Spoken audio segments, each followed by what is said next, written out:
So could you tell me about the list of indie games that you guys are working on or that are here at E3? Yeah, so we've got a couple of initiatives with our NINDS, as we're calling them these days. But we actually launched the NINDS at Home program on eShop on Monday. So we have 9 titles that anybody at home with a Wii U can actually download and check out. And it's almost like bringing that E3 experience to your home. The cool thing about it is, one, it's a limited time only, so you got to get in there as quickly as possible. The promotion ends, I think, first thing Monday morning. So everybody's got the weekend to get through it. But then the other thing is that anybody that downloads the demos, you get 15% off the respective full version game upon its release later this year. So there's no excuse not to download every single one of those 9 demos. We've got a variety of different content. It could be some of them are exclusives, some of them are multi-platform games, some of them are multiplayer, some are platformers, all sorts of different genres.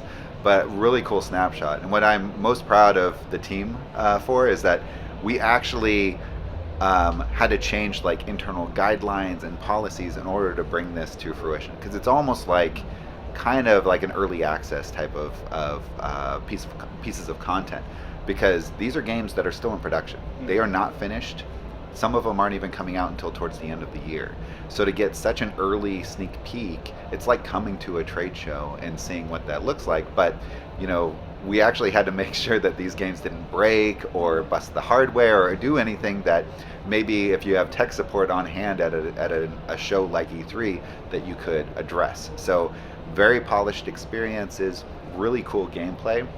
I hope everybody has a chance to go check them out at home. Can you tell me the titles of these games? Yeah, there's so many titles, but I can give you a snapshot. I could probably rattle them all off the top of my head. We've got Runbow from 13 AM Games. We've got Typo Man that just announced exclusivity on Wii U. We've got Mutant Mud's Super Challenge, exclusive on Wii U and 3DS. Runbow is also an exclusive. We've got Lovely Planet, which looks awesome. We've got Freedom Planet, which is amazing. It's got that old school kind of Sonic vibe about it. We've got Rive, which is kind of a shmup from Two Tribes that is unreal. We've got Soul Axiom. We've got Extreme Exorcism for your same screen multiplayer action. Forma 8. We've got out there, which is awesome exploration type of game. And I think it's 9. I was not counting. I'll believe you if that was 9. Thank you. So Nintendo has been doing a lot to try and bring up more, I guess, Nindy type games. Yeah. Instead of always focusing on the bigger games, we're going back to more smaller, almost grassroots like games. How has that been like for Nintendo? Has that changed any of the goals for Nintendo, or are you still sticking with what you got? Yeah, not so much. We've been supporting indie content for a really long time and self-publishing. Even back to the WiiWare days. Content like World of Goo from 2D Boy, or even Nicholas with Cave Story and stuff like that back in the day. But then more currently, we've been expanding that exposure for a lot of the indie content because of the tools that we've made available to developers, making like Unity available on the Wii U, and we just recently announced that it's also coming to the new Nintendo 3DS as well later this year. So there's huge opportunities for a wide range of developers to bring their content over and actually see what they look like on Wii U and now Nintendo 3DS. What's cool is that we have special features and functionality that you can't get on any other platform. So using dual screens, for example, or touch screen, or gyro controls, or different things like that. So there's some really cool tools that people can kind of leverage for really unique experiences. How has been working with these Nindy developers? Are you guys working together with them, or are you just saying, you have an idea, let's see what you can do? Sure. They're amazing. They continue to impress and surprise me with every piece of content that I see. We have a ton of content that is coming out, and these Nindies are really ones that we are highlighting as part of the community and really promoting as really unique pieces of content or original pieces of content that everybody should really see on the Nintendo eShop. So in terms of working with them, they're ecstatic to be working with us, and we're ecstatic to be working with them. And I think the best benefit of the relationship is that it allows us to be more of an amplification for their own efforts. So if they have a really strong community, if they have really strong social media, or they've generated a lot of buzz on their own for their content, we can actually act as a sounding board and let a whole separate Nintendo audience know all about this awesome content and what's cool about it. That's great. And for the sake of clarification, I guess, how exactly can people get their hands on these titles for the weekend?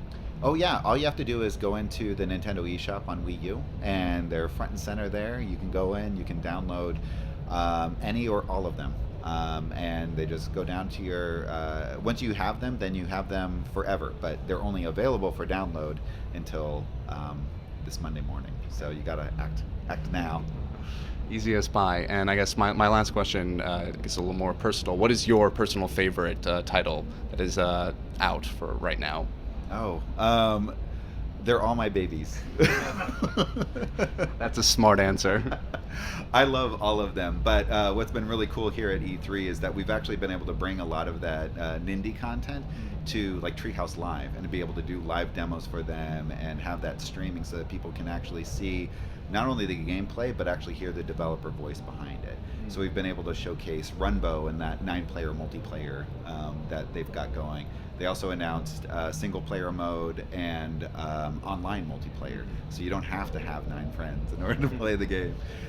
We're showing off Mutant Mud's Super Challenge, which is seriously difficult. Like, most people have a hard time getting through the very first level. Wow. So it'll be awesome to actually see Renegade Kid up there playing through the level, showing how easy it looks, but then actually going into what's different about that franchise.